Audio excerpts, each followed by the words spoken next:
Hello, good morning from New York, and good morning, afternoon, or evening to around the world from wherever you are connecting. We're delighted to welcome you today for what I think is going to be a really, really important and very lively discussion over the next hour and a quarter. My name is Anthony Deteen. I am the Advisor on Disability and Rehabilitation at the Pan American Health Organization. It's my pleasure to be moderating today's session, and I'd like to welcome all of our guest speakers, all of you in the audience, and everyone who's joining today. We're going to be using the hashtag COSP14, COSP14, CRPD, and Build Back Inclusively. So please feel free to use your various social media channels to tweet, to talk about this session. A couple of housekeeping things before we get started with the opening remarks and then the presentations. The link for captions is available in the chat box, as well as integrated within the Zoom platform under the CC or subtitles button. We do have international sign interpretation today as well, and the interpreters should be constantly pinned on your screen throughout the duration of the webinar. This event is being recorded and is going to be broadcast on the UN webcast, and you are able to ask questions throughout using the comment box, and we are going to do our best to get through all the questions. We're going to be noting them down and try and get through as much as possible. The presenters have been briefed to be brief in order to ensure that we have a good chance for interaction and discussion as well. The aim of the event today is to provide guidelines to local, national, and international stakeholders to support the recovery and build sustainable resilience to future shocks based on the findings from 3 research projects run respectively by the International Disability Alliance, or IDA, the International Disability and Development Consortium, IDDC, and Inclusive Futures. The IDA and the IDDC research projects were funded by the UN Partnership on the Rights for People with Disabilities, or UNPRPD, through their COVID-19 program. And the Inclusive Futures research was funded by the Foreign, Commonwealth and Development Office, FCDO. We're going to be providing an overview of each report and presenting the general recommendations, and then opening the floor to questions. So again, please remember to ask your questions through the comments box. We've got quite a big agenda, as you can probably tell. So we're going to start right now with some opening remarks and try and get through to give plenty of time for discussion. So it's my pleasure to pass the floor to Darren Welch, who is the Director of Global Health and the COVID-19 Directorate at the Foreign, Commonwealth and Development Office. Darren, welcome to today's session. Thank you very much, Anthony, and it's a huge pleasure to be here. Good afternoon from a very sunny London, everybody, and good morning to colleagues in New York. It's, as I say, it's an enormous pleasure to meet you. So I am our Director for Global Health at the FCDO, but I'm also an inclusion sponsor for disability, because we as an organisation, as we are taking forward the merger of the former DFID and FCO, are looking to build an organisation which is really fully inclusive, including for people with disabilities. And I also used to be responsible for our disability programming. So this is an issue really close to my heart. And I welcome this meeting. It's clear that the pandemic has been experienced differently by people with disabilities. The numbers show how they have been more vulnerable to the impacts of the virus. We know that mortality rates are higher, that isolation and social impact being important factors, that the loss of paid income has increased vulnerabilities, and the violence even against people with disabilities is reported to have worsened. And we know, of course, there are also challenges with accessing education, which have been exacerbated too. So I think these 3 reports that you're going to be discussing today are enormously valuable and timely. The reports by the IDA, by the International Disability and Development Consortium, and our own report from the Disability Inclusion help desk. And taken together, these three pieces of work will help deepen our understanding of the COVID-19 pandemic's impacts at the scale and scope of people living with disabilities.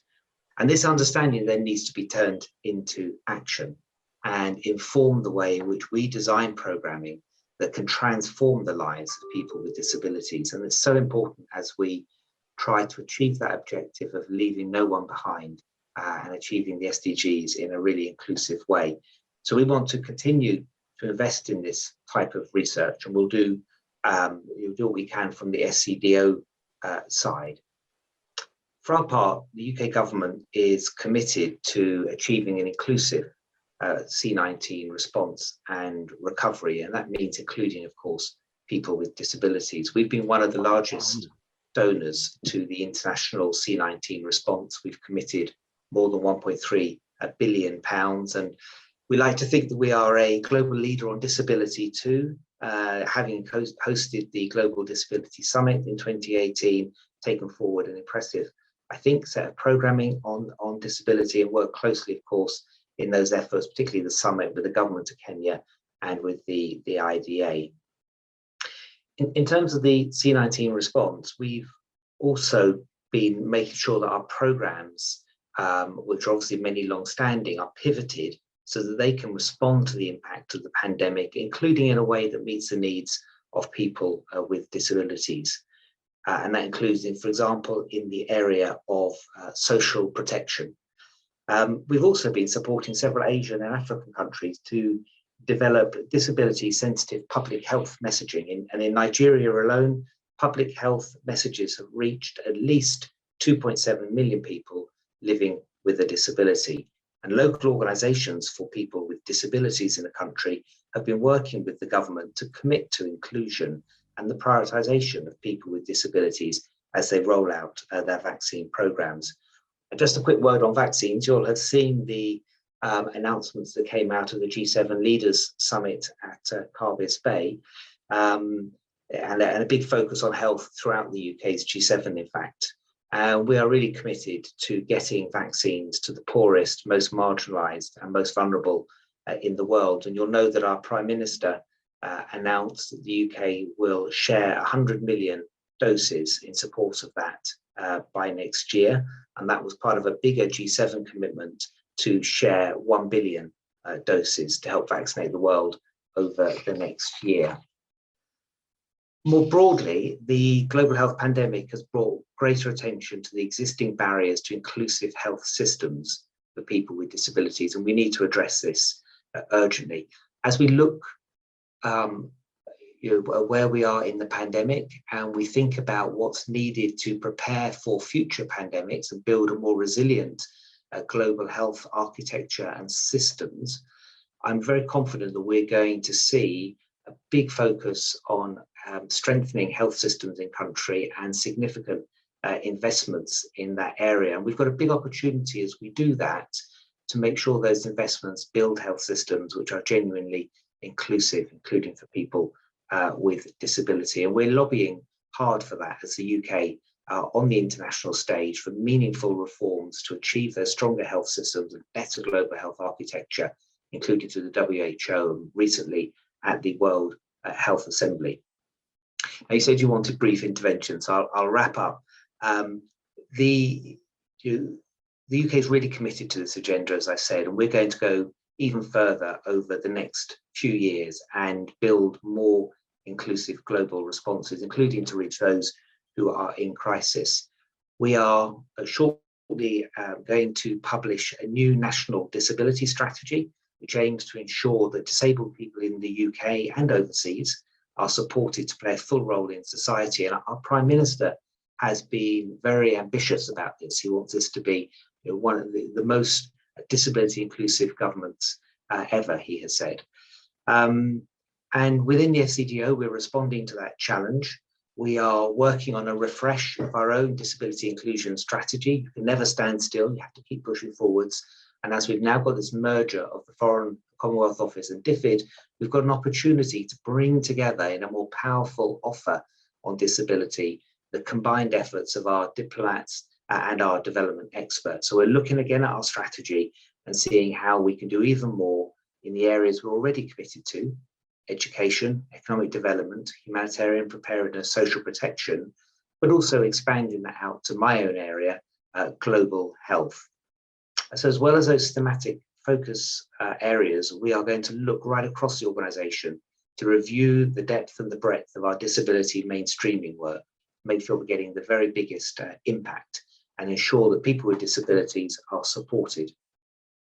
I wish you all the best for this event. I wish I actually have to go. I've got to get something else, but I think it's a great opportunity, very important. I'm leaving my brilliant disability inclusion team representatives with you, and look forward to hearing how this is a very successful event. So thank you so much, and I'll stop there. Thanks, Anthony.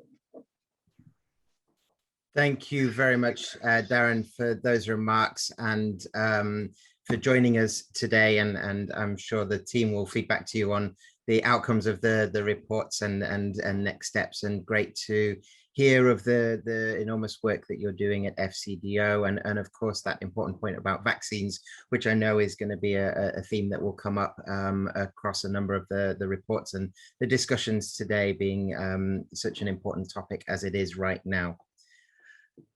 We're going to go into the first presentation of the IDA report and its general recommendations. And this report is going to focus on the experiences of persons with disabilities who have been adapting to the pandemic. It's a pleasure to introduce Ms. Martine Abel-Williamson from the World Blind Union. Martine is World Blind Union's treasurer and strategic lead with focus on access to the environment and transport. She's also a senior human rights advisor at the New Zealand Human Rights Commission. Welcome, Martine, and the floor is yours. Good morning, everybody from New Zealand. It's probably morning. I'm probably the only one here that says good morning. So can you hear me? Yes, we're hearing you very well, Martine. Excellent. I'll start my presentation then. What we really want to emphasize from the survey is that it was designed to include, to have more feedback from people that was usually excluded from these surveys. So it included perspectives of groups previously less covered by disability and COVID-related surveys, and it was done in consultation with women with disabilities, Indigenous persons, and those with psychosocial disabilities. The rest of the full report will be available from July onwards, so please do not worry if you can't find that as yet. We will get that through to people as soon as it is available. IDA, of course, is a conglomeration of groups from various impairment parts, for instance, from the World Blind Union, World Deaf Association, organizations of people with physical impairments, psychosocial impairments, etc. So,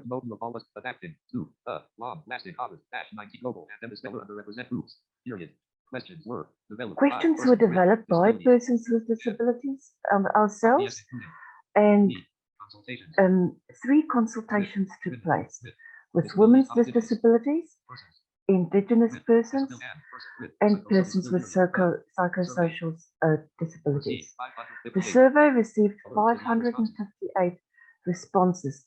That doesn't seem like much, but we have to remember that we try to delve into those that are not the usual suspects. And yes, most of our responses were received from countries such from South America, Guatemala, etc. So we do know that many of those people are adversely affected, usually by being excluded from surveys, and COVID-19 pandemic would have adversely compounded that. 69 countries contributed to the survey, including 78% from the Global South.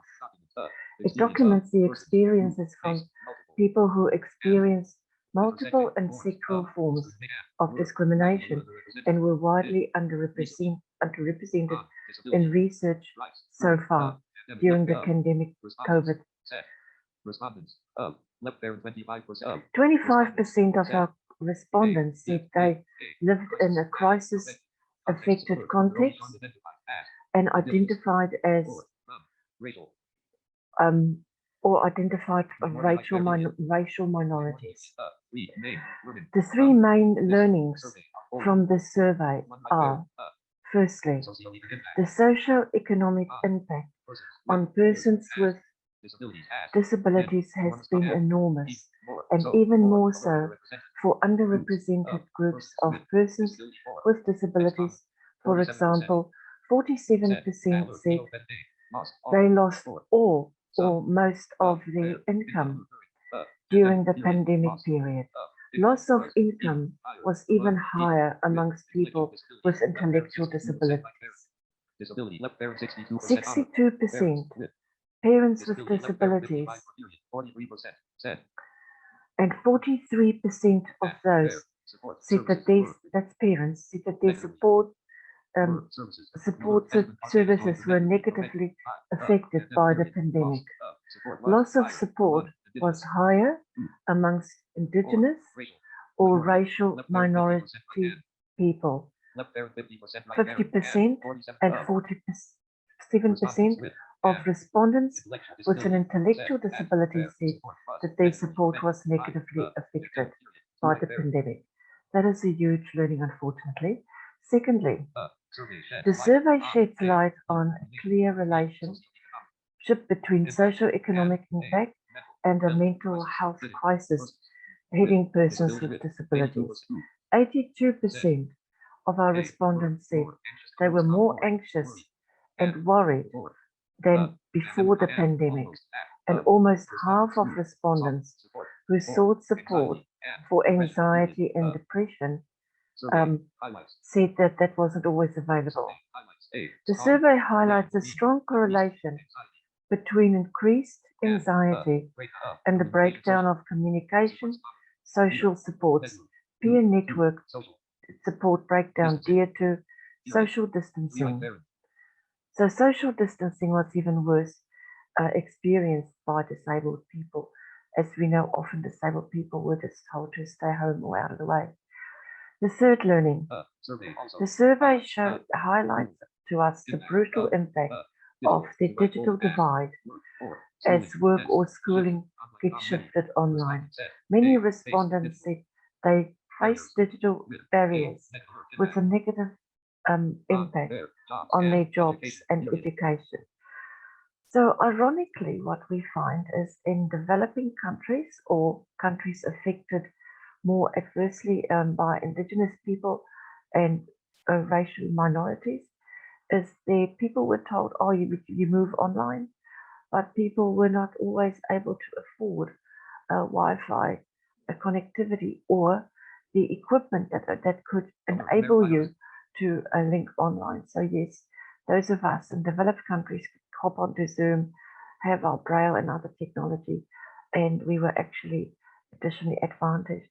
Also, we see here that in some developed countries, disabled people actually had sometimes more opportunities for work because we could convince governments and employers around us that we can link online and do our work from home or remotely, whereas in socio-economic areas that are lower and where there's more racial minorities and people from Indigenous communities, and especially women, were saying that that actually disaffected them. And they said that these online opportunities were actually largely inaccessible. I'll just finish by talking about some poignant quotes we received as part of this survey. Because my child had nowhere to live in territory. Quote, because my child is small, I cannot work. I have nowhere to leave him. My child is still isolated up to now for fear that he will affect others and be affected. And that quote was provided by an intellectually impaired man with an intellect in Uganda. Another quote, during COVID-19, during COVID-19, I have experienced unstable mental health view.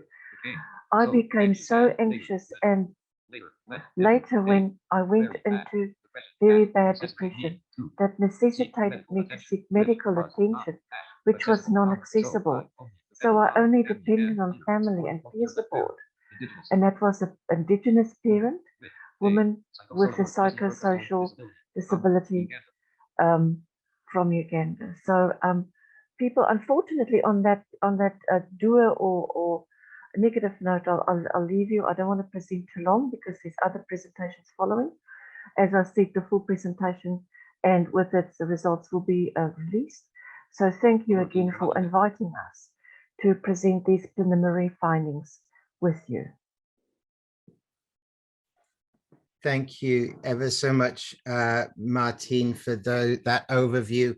And I think we're really looking forward to reading and digesting that crucial report and learning a little bit more about those three areas that you've highlighted there, the socioeconomic impact and you know, the striking statistic that 47% of the respondees have lost all or most of their income. And, you know, really important. And then obviously those connections both with the mental health side, which I think has been a really crucial area across the pandemic, and really important to sort of see how that has impacted the disability community even more so, and had a huge impact on the community, and then that impact of the digital divide as well, which I think is a really important thing as we looking about building forwards better, building to the future. How do we reduce that digital divide? So thank you for those really important points, and as I said, looking forward to reading and digesting that report. The second report today is from the Disability Inclusion Help Desk, which is part of Inclusive Futures program. And they're going to present their research findings and key learnings, which is focusing on the effects of the COVID-19 pandemic on organizations of people with disabilities, with a special attention to organizations of women with disabilities and other underrepresented groups. So it's my pleasure to introduce Lorraine Watling, who's the Senior Technical Expert at SDD Direct, and Rajul Karim Siddiqui, who's the OPD Engagement Officer for Bangladesh. Over to you, Lorraine and Rajul. Thank you very, very much. I will just start the presentation. I'll hand over to my colleague Reja, who will give a little bit of a flavour from some of the focus group discussions, and then I'll round off with our key findings. So in the first few months, of the pandemic, there was anecdotal evidence which was beginning to emerge from across the Inclusive Futures programme, which suggested that organisations of persons with disabilities were playing a critical role in COVID-19 response, but they were facing a number of serious challenges, and this wasn't being very widely documented.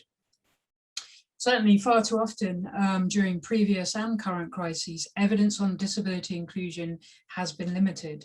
So the Inclusive Futures programme wanted to gather more evidence on organisational impacts to make sure that lessons are learned from the pandemic.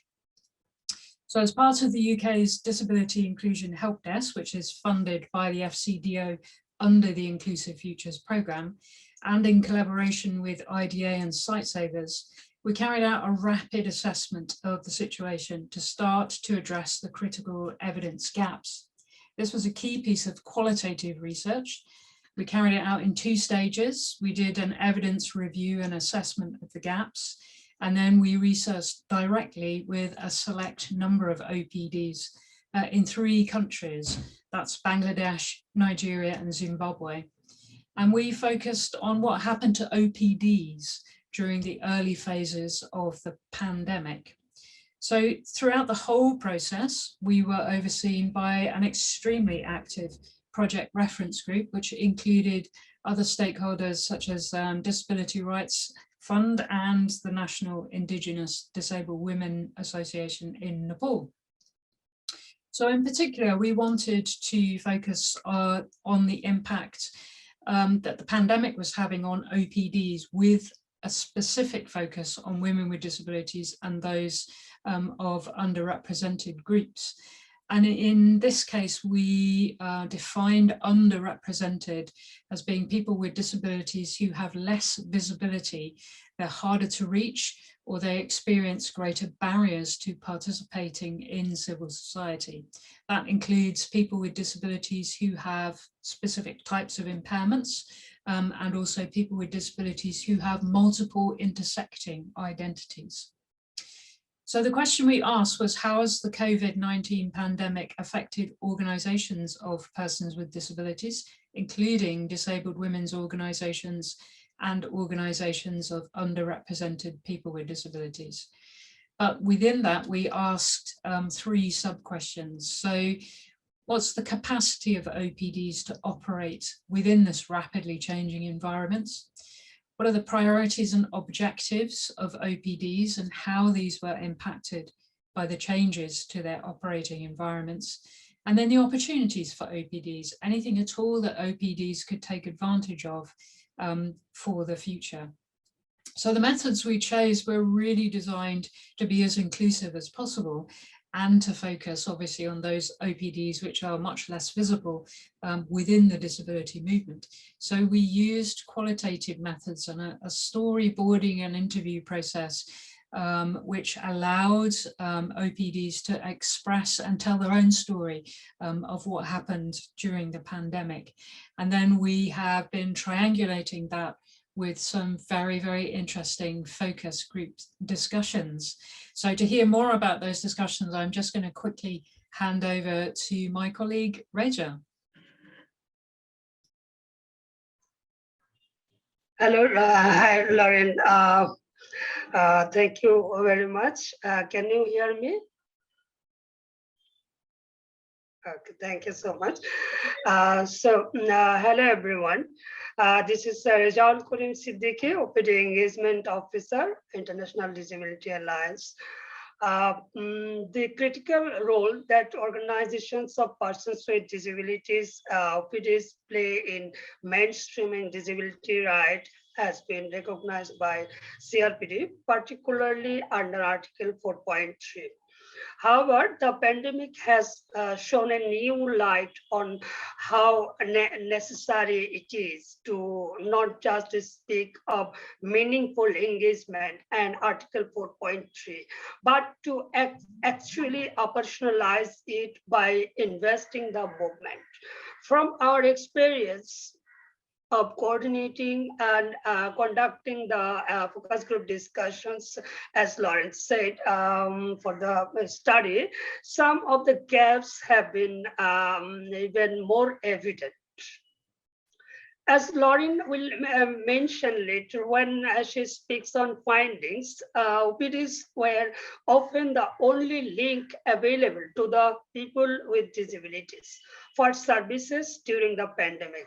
From access to information to access to hygiene products to even cash transfers. INGOs and humanitarian agencies to have reached out to OPDs to implement their COVID-19 response. Some of our learnings from the GDs can be summarized as follows. Outreach to OPDs must reflect the diversity within the disability movement. It is critical to ensure that underrepresented groups find equal access to our work.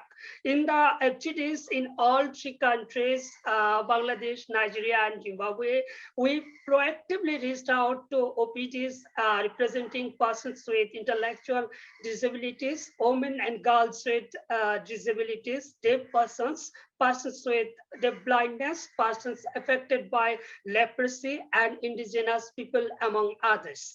We also ensured that we provided reasonable accommodation for the FGDs. The challenges faced in reaching out to different groups also reflect how there has been laser efforts to include underrepresented groups in the larger discourse on disability and development or disability in the humanitarian context. The responses and the vigor of discussions in each of the 3 FGDs also reflected the overall strength of the national disability movements in the countries, as well in disparity in their access to INGOs and or government even before the pandemic. If in one FGD there were not many responses on their relationship with government, in another FGD we saw passionate responses to those same questions.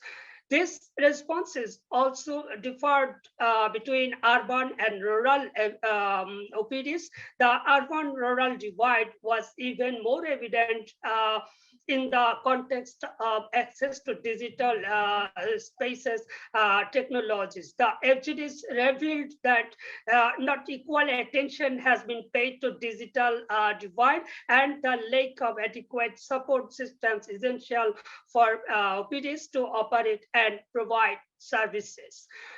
Many OPDs were not familiar with responding to humanitarian crisis, but were compelled by circumstances to adapt and learn. In the FGDs, OPDs generally expressed that more effort was needed to strengthen cross-disability connections and also stronger connect with other CSOs. Many of these learning are reflective of the gaps that existed in terms of meaningful engagement of OPDs in policies and programs even before the pandemic. Most OPDs were not consulted by the governments and had limited access to them before the pandemic. Even when consulted, enabling mechanisms like accessibility, reasonable accommodation, etc., were not systematically ensured for the persons with disabilities.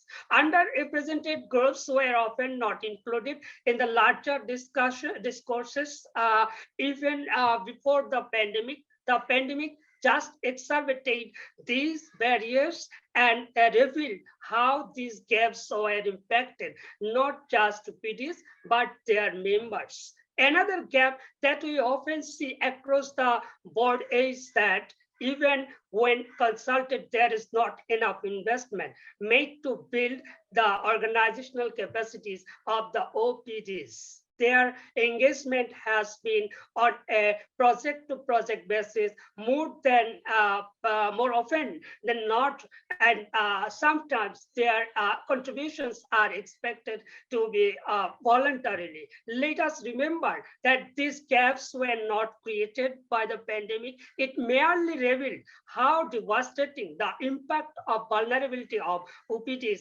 have on lives of persons with disabilities and the larger disability rights issues of that country. One OPD, Women with Disabilities Development Foundation in Bangladesh, reported that due to pandemic, they had to change their priority from advocacy to service providing role. Impact on priorities will impact the direction in which disability rights progresses.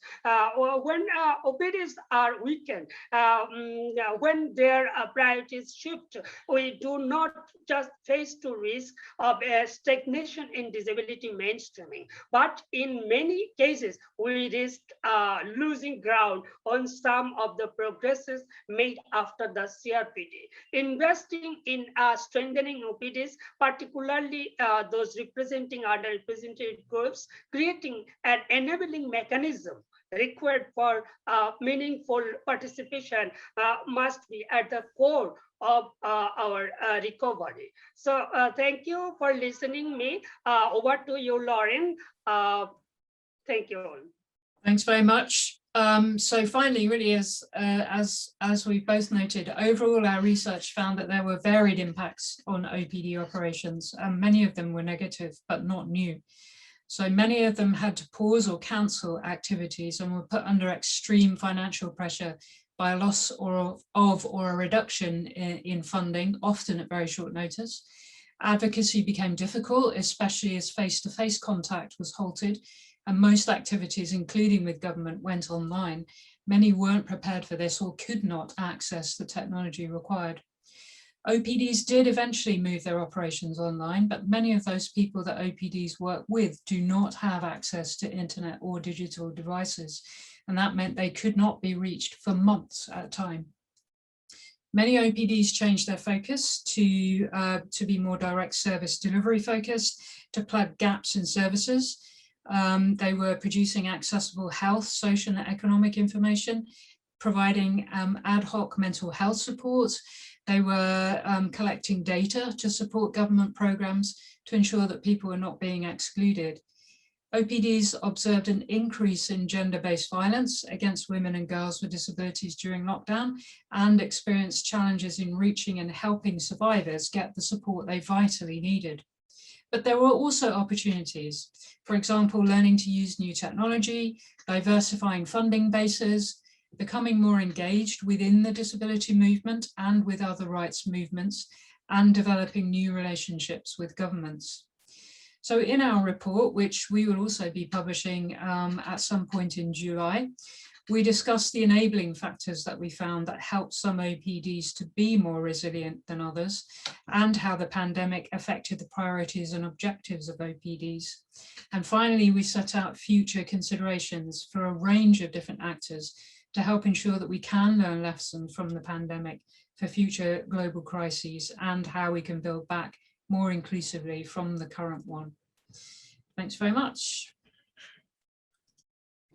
Thanks very much, Lorraine and Rajal. That's a really, really interesting study and some really interesting findings, and already seeing some quite overlaps, particularly sort of striking that digital divide that came up clearly from your presentation, and also we heard that before from the IDA one as well, and it's something I think we're going to come back to in the questions and answers as well, about sort of those overlapping features of the different surveys.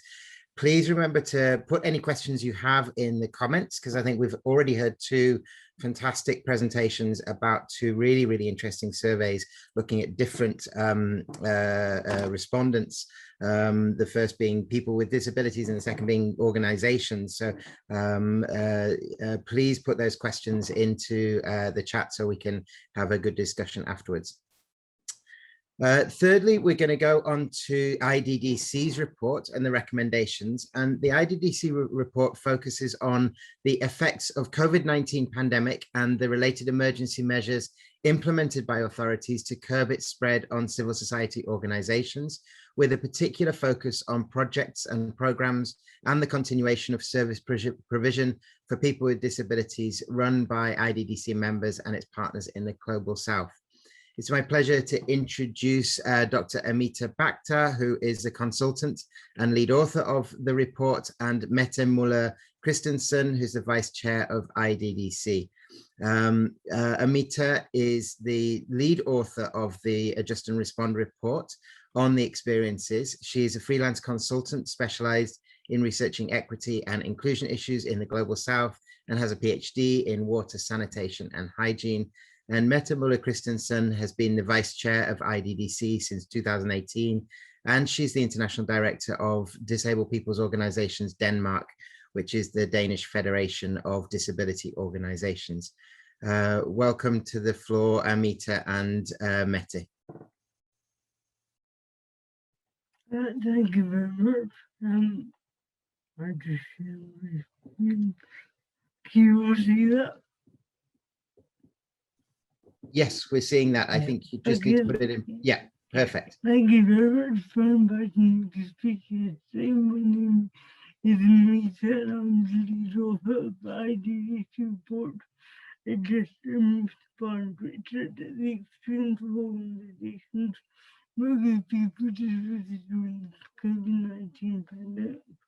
I will present the findings and Matthew will present recommendations on the report. The report is based on an online survey which is designed by IDVT and was supported by UNPRPD COVID-19 program, which explores the impact of COVID-19 IDVT members in March 2021. And this was a survey which included NGOs, OPDs and CSOs, and the survey was disseminated in English, French, Spanish and Portuguese. We have put your organization to respond to the survey. The majority of whom were local national organizations. There were 4 regional organizations who are either members of the same Alliance network or country members of IDTC organization member, and the majority of respondents belonged or were belonged to a network of international CSOs. Firstly, the organizational adaptation during the pandemic meant mainly adapting around lockdowns. So, for example, the shift making more home visits to deliver services to people with disabilities at home in the community, and also delivering services tertiary care leprosy services that those sorts of people needed care. Programs themselves were adapted too. The majority of programs are either adapted or delayed. And adaptations including new and brand areas of work such as providing accessible information on COVID-19 for people with disabilities. Some programs continue with social distancing or moved online for communication over video calls and online sessions. Home-based education services were also provided, and some organizations provided disaster reduction responses. So, for example, in South Asia, like an unplanned hit during the early phases of the pandemic, the organization programs provided a disaster reduction response, and some programs were delayed altogether due to technological restrictions. Overall, the findings were that less people were supported by the organization as a result of the COVID-19 pandemic. Where support was provided, though the range of support measures that people, the organization included accessible and effective COVID-19 messages, for example, actual roles, creative videos, and sign language adaptation. The support of the COVID-19 infections through isolation centers, support at home, through, for example, delivering medicines and sanitary items to people and older people with disabilities. And the online platforms were created to respond to the needs of people with disabilities. And health support such as leprosy care was also provided. There was a tailored support for specific groups such as women and girls with disabilities and motorcycle disabilities. OPDs were involved in identifying additional support requirements. Entrepreneurial employment and income support, as well as education access, were part of the measures involved in the adaptations.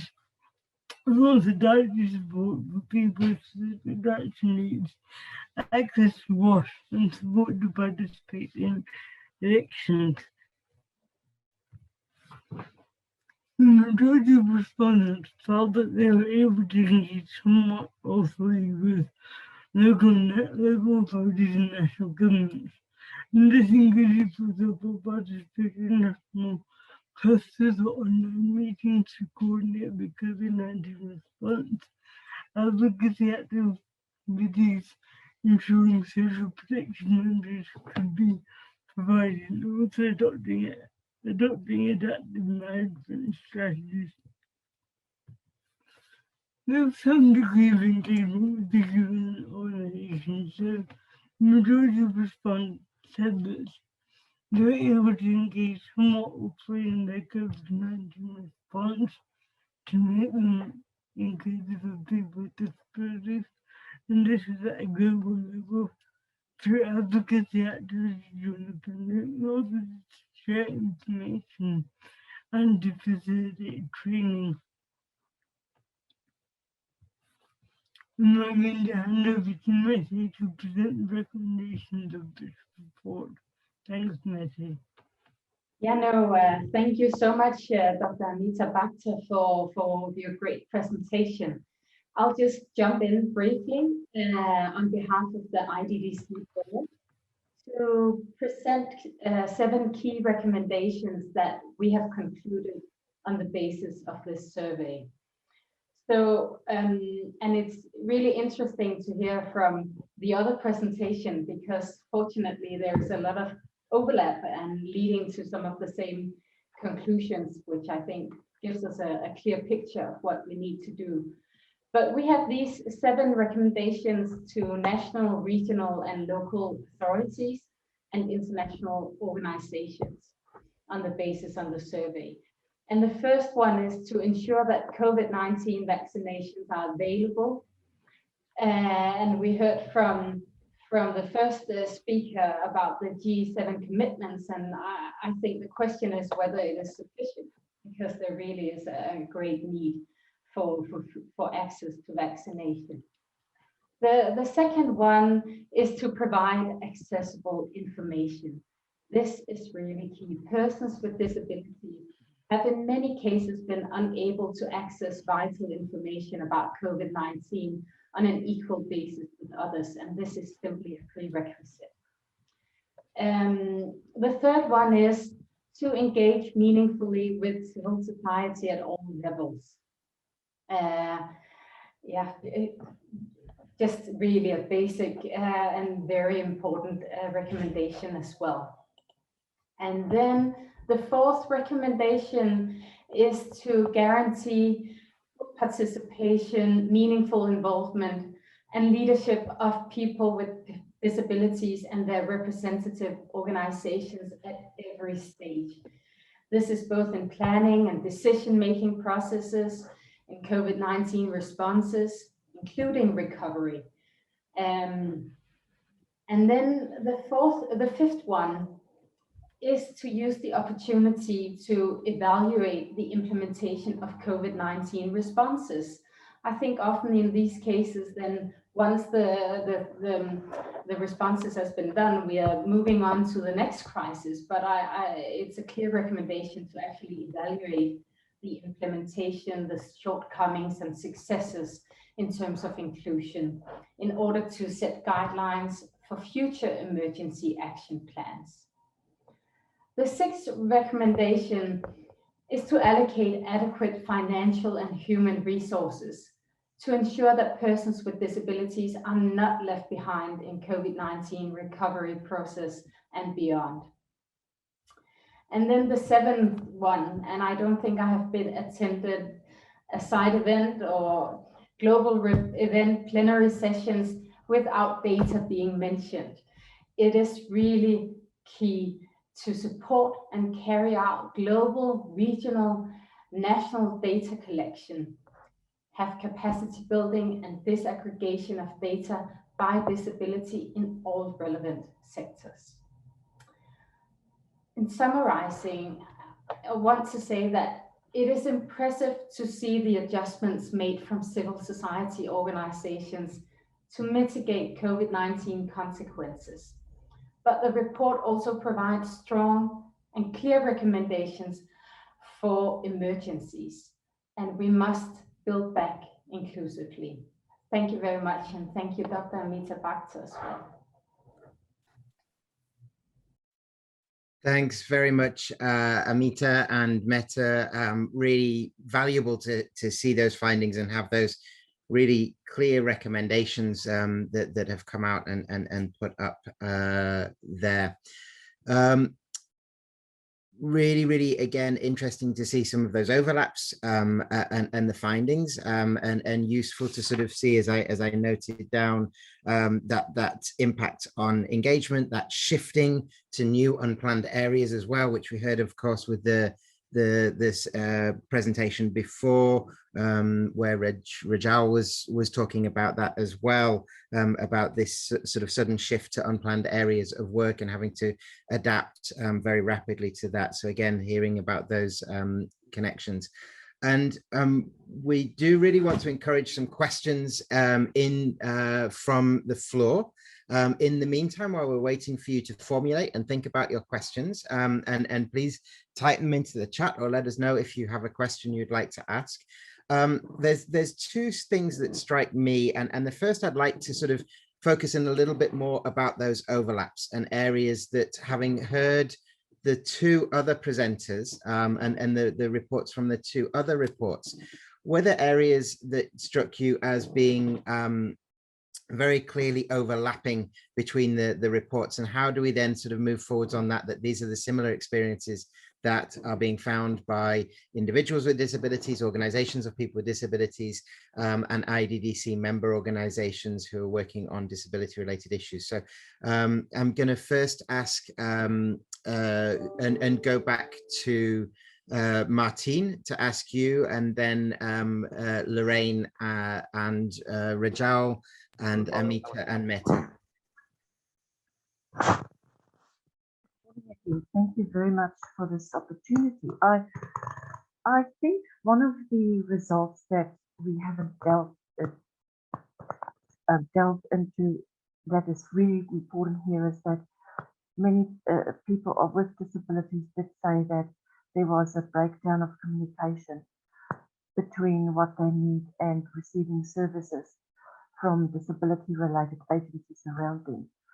So I think part of it has got to do with service agencies and advocacy agencies relying on digital communication, and then people with disabilities did not have that way to reach out because it was impossible to meet up in person, for instance. And I also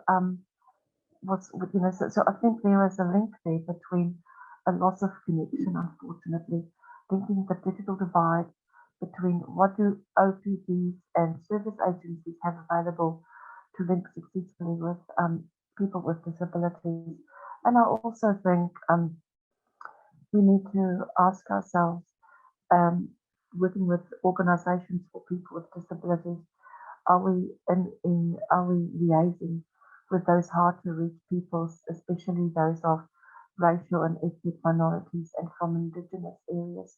Because it seems to me that there could be a stronger outreach and, of course, maybe a stronger awareness of those communities of which agencies are there for their support, because you don't know sometimes what you don't know.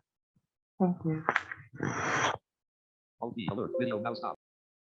Thanks, Martine. Yeah, and interesting. Oh, put my video on, sorry. Thanks, Martine. And yeah, I agree, sort of interesting that perspective as well in terms of those hard to reach and often more marginalized populations as well, and I think that came up on both. Over to you, Lorraine and Rajal, in terms of what struck you from the other two studies as you heard them about sort of overlapping areas and similarities. Yes, thanks. I was also struck, I think, from several different research pieces that have come out recently about how much the disability movement itself has started to realize its own need to reach out to less visible groups and the need to be more inclusive. And I think this pandemic has really shown, how important it is to reach those less visible groups of people. And this is coming across really, really strongly, and it's a really positive thing, if you can call a pandemic positive.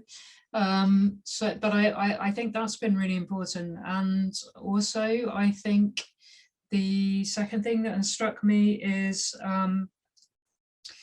that what's happened during the pandemic is that it has seemed to have sort of exacerbated gaps that were already in place. So whilst we've made a lot of progress, that meaningful engagement still seems to be the missing link. So it's about, how do we make sure that the engagement that is happening is actually meaningful. So this has sort of struck me quite a lot, I think, from across the pieces of research. Yeah, thanks, Lorraine. That's a couple of great points there. And then Amito Mehti, I'm not sure who wants to take it from your team. Amita, please go first. Yeah, I just have a question about the involvement of OPDs. Yes, the OPDs were involved to some extent in the planning and implementation of the support strategies. So, for example, when the charities were planning for their response to COVID-19, they were involving local OPDs in some of the discussions, and that then helped to deliver support and reach the most hidden or the most difficult to access people with disabilities.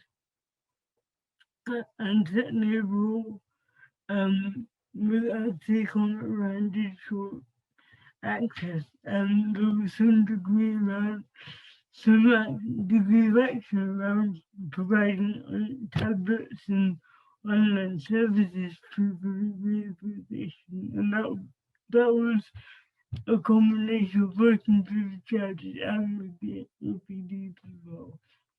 So there was a real engagement throughout the process, some more active than others.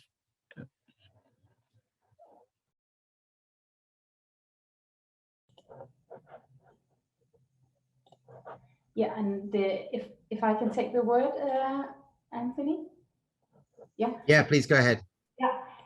Yeah. So what is really striking, I think, across the surveys is that it really shows the lack of preparedness to face a pandemic such as COVID-19, and how it has led to major disruptions in services, discrimination, human rights abuses, and so on.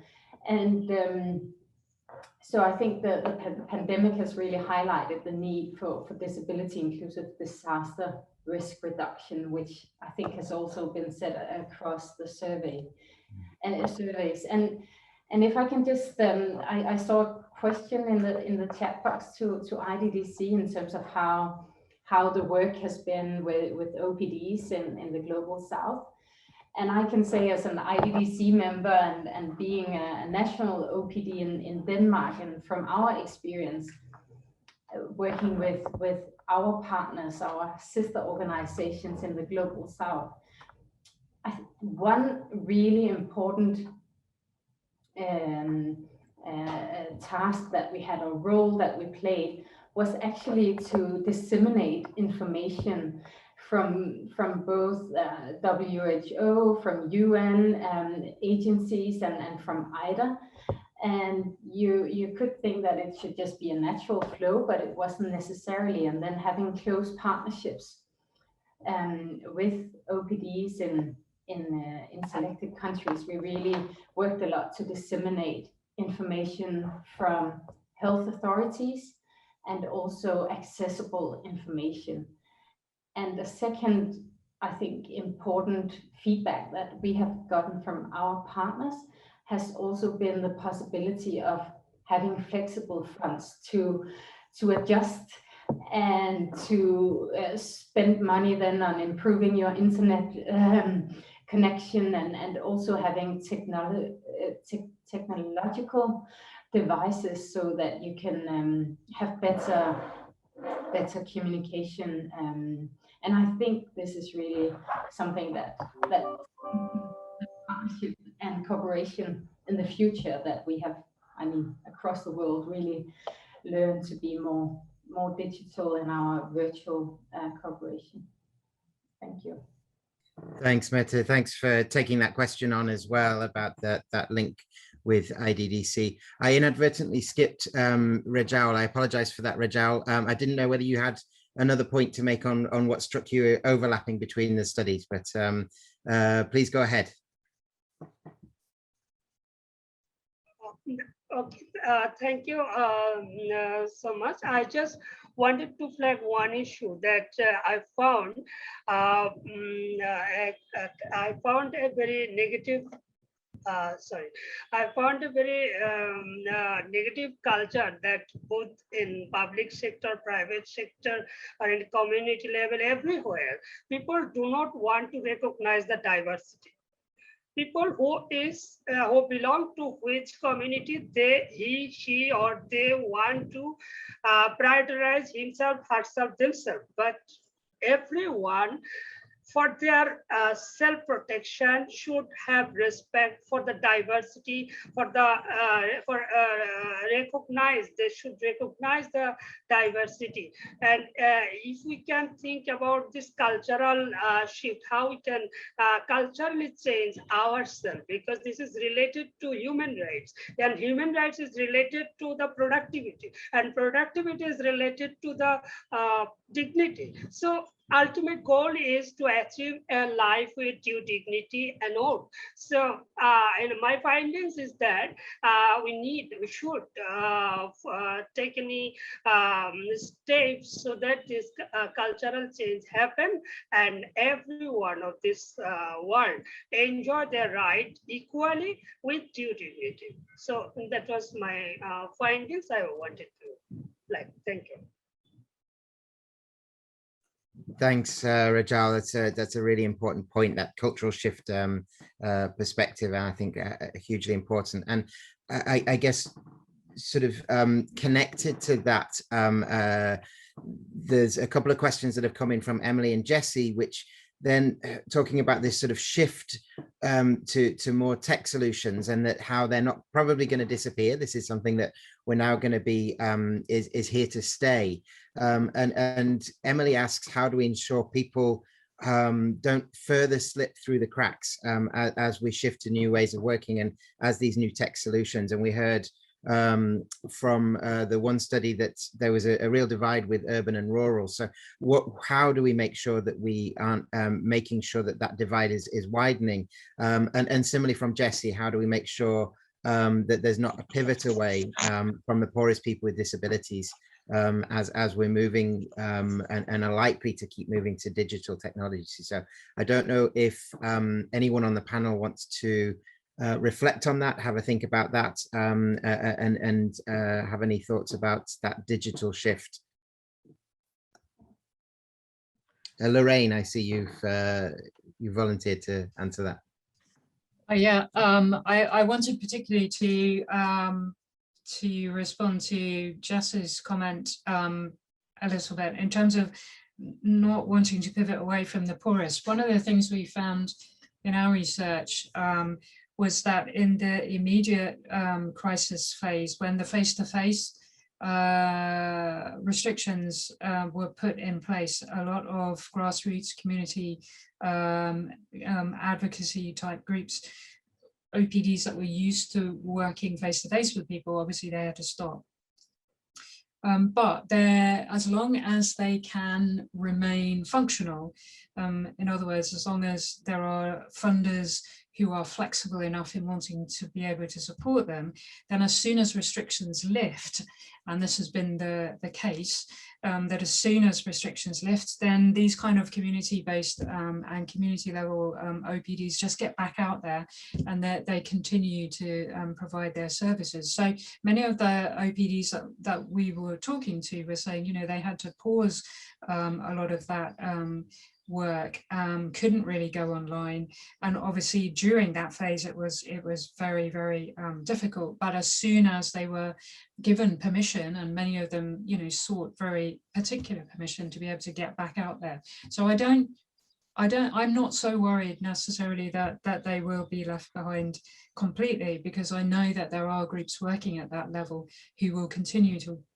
want to work at that level as long as funders are there to ensure that they keep going.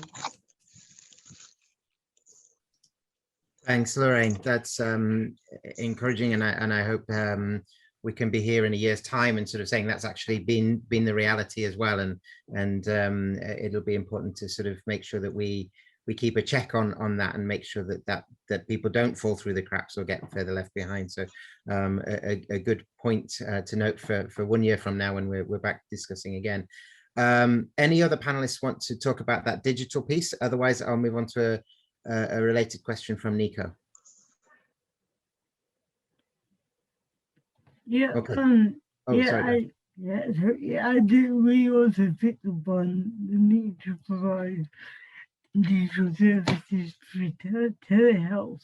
So a lot of organizations are saying that any services in relation to health that they used to provide in person will then move online to telehealth, and that meant via video calls, phone calls, providing advice and knowing who people they need support where. So there's a real shift towards that. I think at some point I saw that they extended towards providing support. We were trying to give out tablets to people, if I remember correctly, at one point to ensure that people with disabilities were being connected throughout the pandemic. So we certainly saw that as well. Yeah. Thanks, Amita. I'm now going to, and we're rapidly coming towards the end of the Q&A part.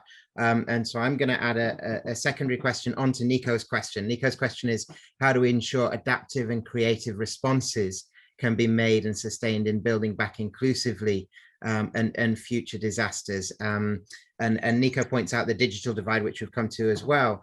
But also points out the positive aspects of creative solutions. And if I can add a question to Nico's question, which is, what struck you in your studies in terms of opportunities, and were there positives as well, where people found that maybe there was further opportunities, maybe particularly from the IDA one? We heard about some of the pieces from the FCDO, from the Inclusive Futures group, but interested to sort of hear what opportunities have started that we need to make sure we don't lose now, and move forward. So creative responses and opportunities, if you can. We'll start with Martine. I see you have your hand up. Yeah, sure. Yes, I think very unexpectedly there were some positives. I think we have to think that one huge positive is less angst in the world around allowing people to work remotely. Many disabled people experience huge transport difficulties getting from home to work, to medical appointments, etc. So for everybody across in the world, it's become more acceptable to not having to sit at your desk from 8 to 5. And I think so in theory, although there's been job losses and economic problems, there should now be more opportunities for disabled people to find jobs or to work on their own businesses from home, whether it's social media related, whether it's in production or manufacturing, and even whether it's for agencies, government agencies, or for business. And my other comment I just briefly want to mention is, I think the opportunity is now to link with tertiary institutions and business to develop more digital solutions that are accessible. We see how quickly we have to get up to speed with Zoom and Teams and all of that sort of thing. So we know that the capacity is out there. So we need to link persons with disabilities and organizations of people with disabilities. We'll be need to link in with research institutions and especially industry, the technology private industry, to develop more accessible IT solutions. So that is huge opportunities.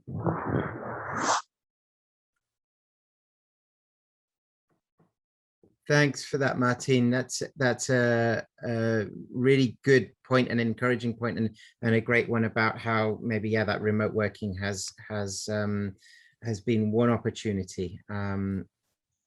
I'm now going to pass over to my colleague. I'm afraid we're rapidly approaching the end of time. I see, Chris Mitchell, you have your hand raised, and I'm afraid if you can type your comment or maybe follow up with the panelists afterwards, we can make sure. But Priscilla, I want to make sure we have some time for you to just give a short presentation about the work that you're doing. Over to you, Priscilla.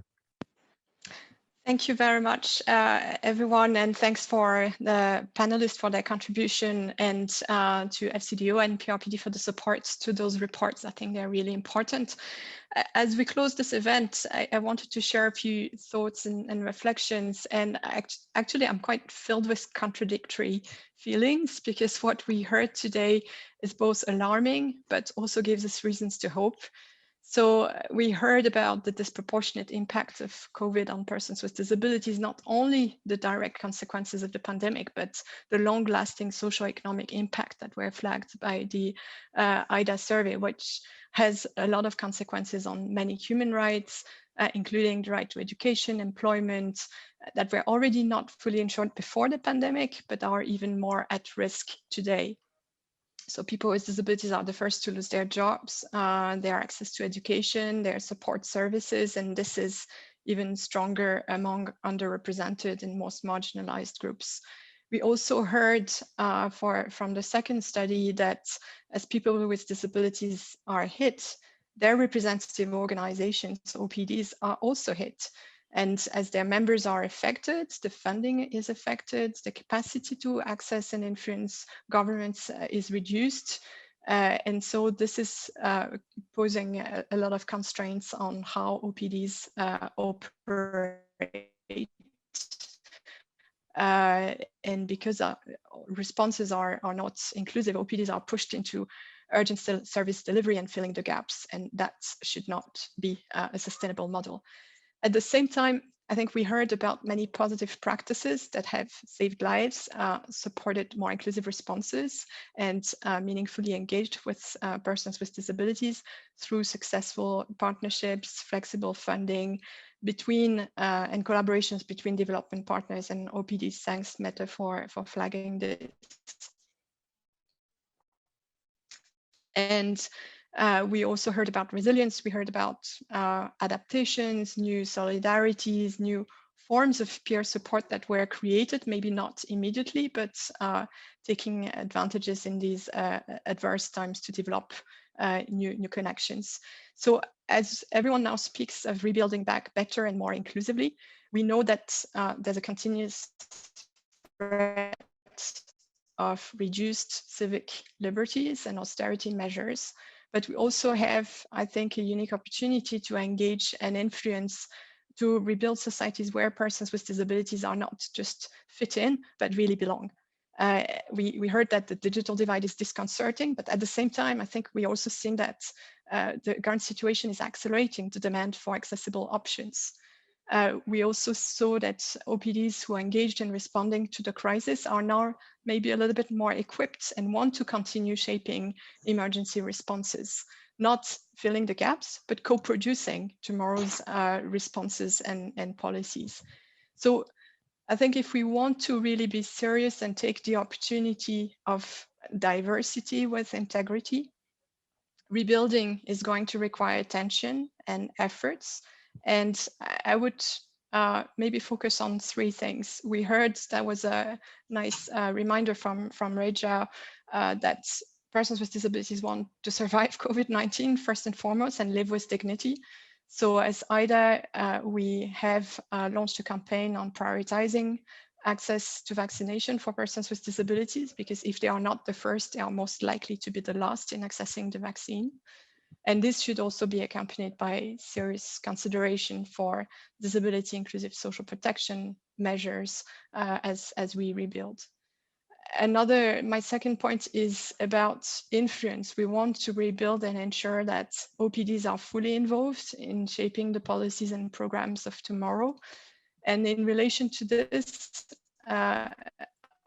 IDA launched its second global survey on OPD participation, which is for us really a key monitoring tool to track progress. Are OPDs really becoming trusted partners? Are they meaningfully engaged?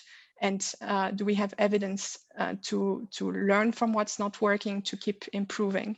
So we really encourage OPD activists to take the survey, to disseminate it, and we will also work with partners to develop a paper for the Global Disability Summit on OPD engagement. And finally, I think what we heard today was also a lot about collaboration.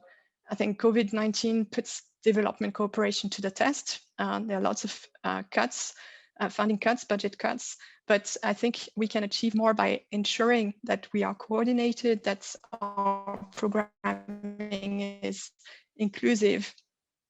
And today's side event has really shown a lot of good examples of how this can happen. So I really want to thank everyone again for your contributions and the support to this discussion. Back to you, Anthony. Thanks, Priscilla. Lovely wrap up, and I encourage everybody to the links have been put in the chat, and to look at the second IDA global survey as well.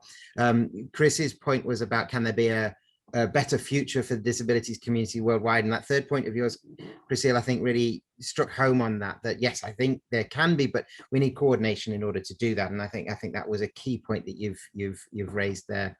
So I'd like to thank all of you in the audience for tuning in to today's meeting. I hope it's been a rich and interesting experience for you, as it has been for me.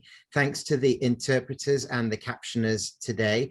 A reminder that the IDDC report that you heard presented today is now available on the IDDC website, and the other two reports will soon be published and will be posted onto the IDDC website as well. And the links are all provided in the chat box. The results of the Inclusive Futures projects expected to be published in July, and I believe the IDA study as well in July. So thank you very much. Have a wonderful rest of your day. Thanks particularly to those connecting in the very early hours of the morning in New Zealand and Australia, and bid you farewell. Thank you very much.